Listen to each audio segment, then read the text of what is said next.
Bueno, acá estamos para comenzar formalmente nuestro primer encuentro, en el cual vamos a tratar de establecer algunas de las variables y de los principios que guía la función del editor. Una de las cosas más importantes que tenemos que tener en cuenta es que vamos a estar haciendo referencia básicamente al rol del editor en términos del periodismo gráfico, ¿sí? No nos vamos a apartar, como les decía en nuestro video de bienvenida, del rol del editor en términos del editor más pensado para el mercado editorial vinculado a los libros, aunque me permito adelantarles y de alguna manera spoilearles que en realidad los roles no son tan distintos, no son tan disímiles, sino más bien parten de un lugar común, que es la calidad de los textos, la búsqueda de la calidad de los textos, y terminan también en un bien común, que es ofrecer un producto gráfico que sea lo más digno posible, lo más atractivo posible y lo más justo pensando en el interés del lector. Eh, Cuando nosotros pensamos en términos de lo que definimos al editor periodístico, eh, estamos pensando en un rol decisivo, en un aspecto que vamos a ver más adelante, que es la política editorial que tiene un medio. Para aquellos que provienen del mundo de la comunicación, esto va a ser mucho más fácil de entender. Para aquellos que vienen de otra rama de las ciencias sociales, vamos a intentar caminar un ratito por este sendero, por cuanto cuando hablamos de política editorial, hablamos de cuál es el mecanismo, cuál es la constitución, la ley madre que tiene un medio para desarrollar en función de su público, de sus lectores, de sus consumidores, abarcando tres lugares o tres definiciones que no son exactamente iguales, pero que remiten a la misma definición, que es aquel que lo recibe, aquel que lo elige, aquel que lo compra. ¿Por qué hablo de público y de consumidores? Porque la palabra consumo está muy ligada últimamente al mercado de la comunicación, y en realidad a nosotros, a los que provenimos de la vieja gráfica, todavía nos gusta hablar y mucho de nuestros lectores, y no tanto de nuestros consumidores, sino que más que nos consumen, nos gusta decir que nos leen. ¿Qué es el editor en el marco de un medio periodístico? Es el director de orquesta. Hay dos definiciones que a mí me gusta trasladarle en cada cohorte que iniciamos, que son estas dos figuras que de alguna manera remiten a un mismo rol, pero que están o que provienen de campos tan distintos. Uno es el director de orquesta. Cuando nosotros hablamos de director de orquesta, hablamos de una persona prestigiada por el rol que ocupa. No cualquiera puede ser un director de orquesta, por ejemplo, pongamos una filarmónica, una sinfónica. No soy un hombre precisamente del arte para hacer una disquisición muy profunda, pero sí sabemos que aquel que reviste el rol de director de orquesta es alguien que está claramente capacitado para hacerlo. No es cualquiera, no eligen uno por la calle, vení vos y dirigí la orquesta. Entre otras cosas, es una persona muy capacitada porque va a coordinar, va a dirigir, como su nombre lo dice, a personas que en su rol específico son tan o más talentosas que el propio director de orquesta. Uno podría pensar que los violinistas son mejores violinistas que el director. Quienes tocan la percusión son mejores percusionistas que el propio director. Ahora, el director tiene una cualidad que no tiene ninguno de los nombrados anteriormente. ¿Cuál es? La de poder dirigirlos. La de entender cuál es el momento en el que la percusión juega un rol clave, en la que el violín juega un rol clave, o en el que el bajo tiene que tener su rol protagónico. Por eso a mí me gusta jugar con esta idea del director de orquesta, porque si bien se luce, porque si bien es una persona calificada, si bien es una persona que tiene un reconocimiento muy importante, lo tiene en función de los recursos que administra. Ningún director de orquesta sería bueno si sus propios músicos no produjeran música de calidad, no fueran capaces de elevar la vara de manera tal que ese director tuviera recursos ilustres para poder sintonizar y ofrecer un único producto. Bueno, un poco de eso se trata el rol del editor periodístico. Cuando nosotros hablamos de editor periodístico, es aquel que tiene en sus manos la última herramienta antes de que ese producto llegue al lector. Por lo tanto, aquello que el editor no pueda subsanar saldrá mal. Aquello que el editor pueda ponerle un toque de calidad saldrá mejor. Por eso es tan importante. Y ahora en un ratito vamos a hacer una disquisición muy importante respecto a cuál es el rol del editor en estos tiempos, donde parece estar mucho más centrado en una línea ideológica que en el cuidado del producto. Y así vemos los productos gráficos que se ofrecen. Uno no sería justo si no dijera que el mercado gráfico argentino se ha empobrecido a la par del consumo de internet, a la par del hábito de lectura que se va perdiendo, subido el caballo de una tecnología que nos domina y que va decididamente en contra de los productos gráficos como los conseguíamos hasta hace 15 o 20 años. Pero también es cierto que en ese camino la calidad del producto gráfico que se ofrece es sensiblemente inferior a la que teníamos en el momento del auge de la industria gráfica, cuando en la Argentina se vendían alrededor de 4 o 5 millones de ejemplares por día. ¿Por qué decimos esto? Porque justamente una de las variantes que el editor ha olvidado es la de cuidar la calidad de su producto. Ha estado tan pendiente de que el producto vaya en la dirección política que su empresa, que su ideología, que su posición en el mundo le exige, que se olvidó de la calidad del producto. Ahora volvemos sobre eso. Yo jugaba con esta idea del director de orquesta. ¿Por qué? Porque el director de orquesta tiene en sus manos la posibilidad de hacer lucir en el momento determinado a cada uno de los músicos que lo representan en la formación integral. Ahora, no todos juegan o no todos tocan al mismo tiempo, sino que lo hacen en el momento en que el director les dice. Por supuesto hay un entrenamiento, por supuesto hay una práctica, por supuesto hay una ubicación donde cada uno sabe qué hacer y en qué momento, pero alguna vez, siendo joven, que ya no lo soy, me llamaba la atención tanta gesticulación por parte de los directores de orquesta. Y lo pregunté, tuve la posibilidad de conocer a una persona muy vinculada al mundo de la música sinfónica, y le pregunté, ¿es un poco de circo esto? ¿Es un poco de la puesta en escena que el director hace tantos gestos extensivamente?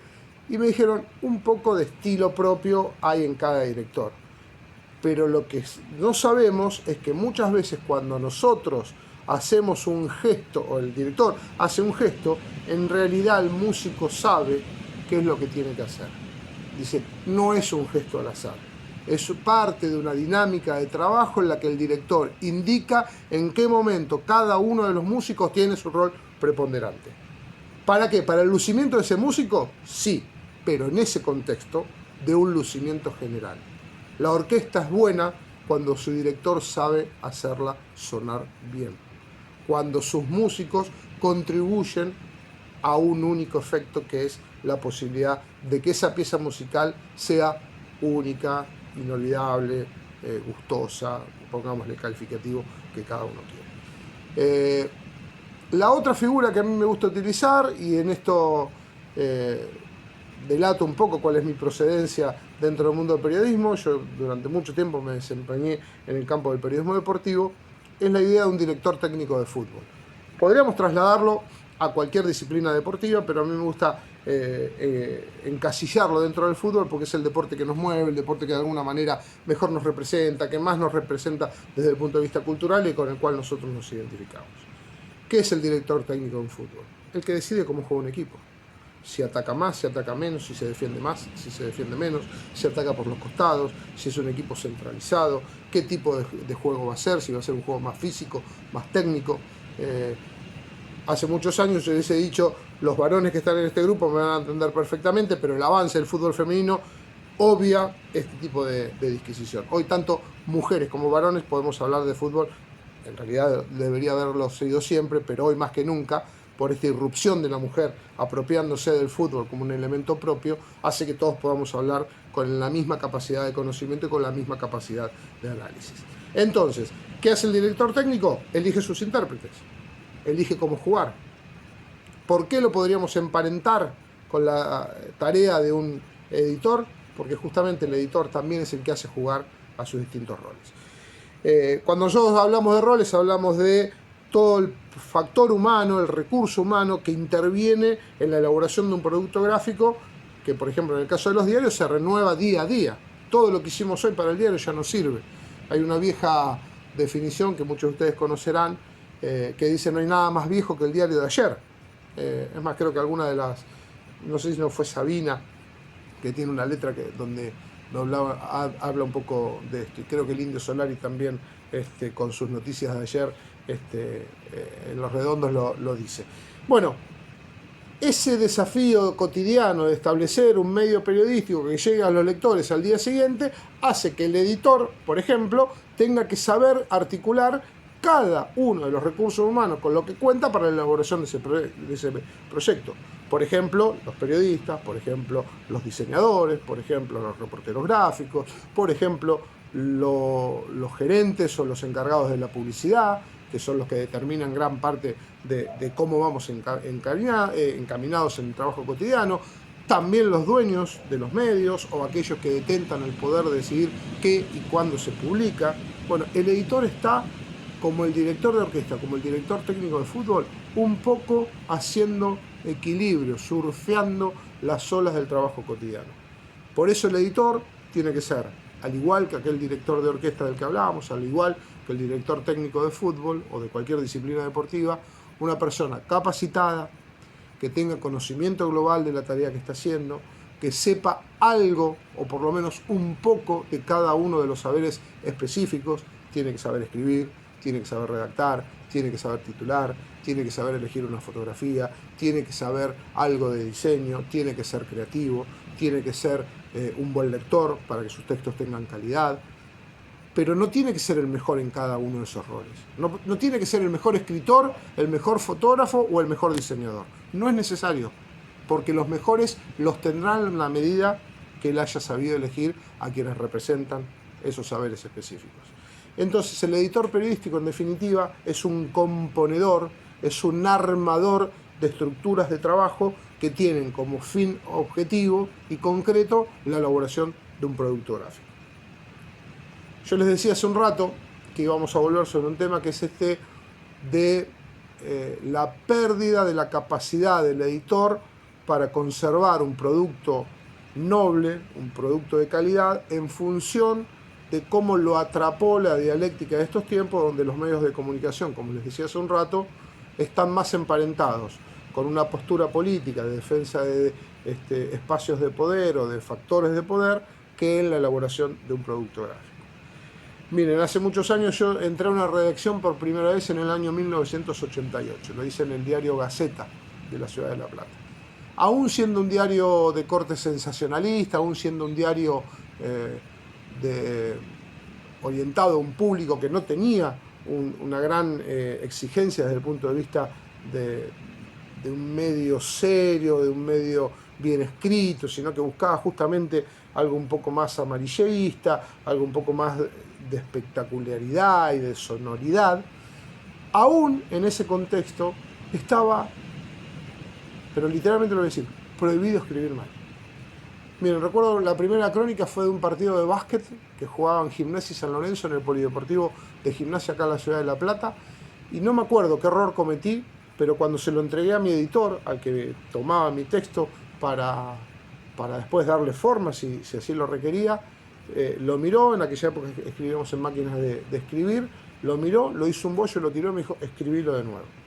Esa era, y efectivamente debería estar muy mal escrito, yo nunca más volví a saber de ese papel, pero esa era la dinámica de trabajo que imperaba en las redacciones.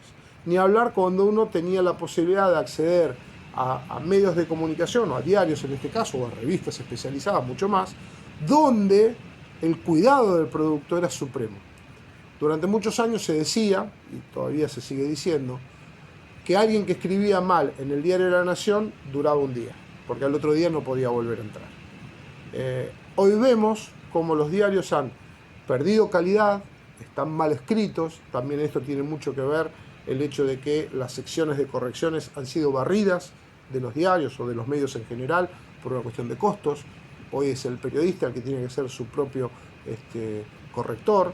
Hoy se confía más en la corrección que nos puede permitir un procesador de textos como el Word o como cualquier otro, más que en la corrección propia de la persona que escribe o que entiende de textos, y eso suele ser un problema. Hoy asistimos a diarios mal escritos, a notas mal tituladas, a entrevistas que no se sabe bien cuándo se pregunta y cuándo se responde, a citas que nunca entiende uno cuándo empiezan y cuándo terminan, a entrecomillados que empiezan y nunca finalizan, a entrecomillados que finalizan cuando nunca empezaron. Si ustedes son lectores de medios de comunicación, lo verán. Ni hablar del mundo de Internet, el cual merecerá todo un capítulo especial. Pareciera que escribir poco o más rápido en Internet nos habilita a escribir mal. Nos habilita a procesar textos que están mal escritos. Todo lo contrario. La velocidad de Internet no ha dado carta libre para que escribamos mal. Sin embargo, vemos muchas veces que es así. Pero aún en aquellos medios de comunicación, los gráficos tradicionales, del que uno toma un domingo por la mañana para sentarse a leerlo mientras desayuna, mientras toma mate o mientras hace la actividad que quisiera, todavía nos presentan un espacio donde desde la gráfica hay mucho por hacer. Y esto tiene que ver básicamente con dos aspectos. Una, con la inferior calidad de los profesionales que intervienen en el proceso de trabajo, desde quien escribe la nota hasta quien la edita, pero también, lamentablemente, en que el editor se ha convertido más en un comisario ideológico de lo que se publica que en un factor decisivo de cómo se publica eso que queremos publicar. Nadie pretendería, y creo que sería de una ingenuidad en estos tiempos rayana con lo ridículo, que un diario, que una revista, que un medio cualquiera no tuviera ideología. Hoy sabemos que eso es imposible, lo fue siempre, pero hoy ha quedado al descubierto cuál es la ideología de cada medio, qué es lo que representa, qué es lo que quiere representar, qué es lo que quiere imponer. Por lo tanto, pensar en un medio abstracto, hecho casi en términos de laboratorio, donde todo fuera impoluto, es imposible. Ahora, eso no nos habilita a que en defensa de nuestras ideas, en defensa de nuestros principios de poder o de factor económico, hagamos un producto malo. Y eso es un poco lo que les ha pasado a la mayoría de los editores. Están tan pendientes de que el dueño, el editorial, el gerente editorial, el político que banca determinado medio, esté conforme con lo que se publica, que se olvida de su rol específico, que es cuidar cómo se publica. Y este es un fenómeno que se ha ido agudizando en los últimos tiempos. Para los viejos lectores de Página 12, ver esta Página 12 nos provoca como cierta sensación de insatisfacción. Para los viejos lectores de La Nación, y me pongo quizás en la vereda opuesta en términos ideológicos del mercado gráfico argentino, este diario La Nación, obnubilado en defender su idea, más allá de la proporción de información que al lector le puede interesar, también nos causa un poco de pena. Sea uno lector de Página 12, sea uno lector de La Nación, va a encontrar que no es lo que era antes. Y no podemos justificarlo, bajo ningún punto de vista, en que eso es producto de la modernidad. La modernidad no llegó para abaratar o para hacer más berretas los productos periodísticos. Todo lo contrario. La modernidad llegó para otorgar una herramienta en la cual el periodismo gráfico se pueda formalizar desde otro contexto, desde otra forma, pero bajo el mismo contexto. No es verdad que esta politización del mercado editorial no se haya producido antes. Vayamos a leer los diarios de 1976, cuando se produjo el golpe de Estado en la Argentina. Fíjense si no estaban politizados. Vaya si no estaban politizados. Vaya si eso no costó la vida de muchas personas por decir lo que pensaban. Entonces el factor político, el factor ideológico, siempre estuvo presente. Pero aún así, los editores tenían bajo sí la decisión férrea, consistente, única, de que su producto fuera de la mayor calidad posible. Hoy no. Hoy importa más cómo llegamos a lastimar al gobierno de turno o a bancar al gobierno de turno, a ser consecuentes con nuestro lector, con lo que suponemos nosotros que el lector quiere, que en la propia calidad del producto. Y ese es uno de los roles en los cuales el editor no puede fallar. Porque entonces no solo no estará cumpliendo con parte de su cometido específico, sino que además estaremos atentando de manera letal, diría yo, contra la calidad de nuestro producto y por lo tanto contra la calidad de nuestro trabajo. Esta es la idea inicial, insertarlos un poco en este rol del editor que tiene que surfear permanentemente olas que no son fáciles, o las presiones, lo vamos a ver más adelante en un capítulo específico que se llaman las presiones propias del editor. Las presiones son muchas, hoy el mensaje periodístico está sometido a una tensión permanente ya desde el mismo momento de la búsqueda de la noticia, ni hablar del momento de transportarla al soporte sobre el cual se va a publicar. Entonces, el editor ha sido tironeado tanto por defender posturas ideológicas que ha perdido la postura técnica, el deber inicial de ese editor. Es como si el director técnico de fútbol estuviera tan pendiente de quedar bien con el presidente que lo contrató y se olvida de entrenar a su equipo. O como si el director estuviera tan pendiente, de orquesta, ¿no? Estuviera tan pendiente de quedar bien con el teatro o la empresa que lo contrató y se olvida de hacer buena música. Bueno, en eso estamos los editores, en eso estamos trabajando en este contexto tan difícil que significa bancar un rol técnico en un contexto donde la política y donde la ideología nos ha llevado puestos. Simplemente no los quiero no los quiero entretener más, no los quiero demorar más. Vaya esta primera parte de nuestra clase. Van a seguir con lo que dice en la web de Cátedra y nos vamos a encontrar en nuestra próxima clase con la tarea que tienen prevista ahora y que les adjuntamos a continuación en lo que sigue. Gracias y cualquier cosa, como ya saben, nos mantenemos comunicados por el mail para cualquier tipo de consulta.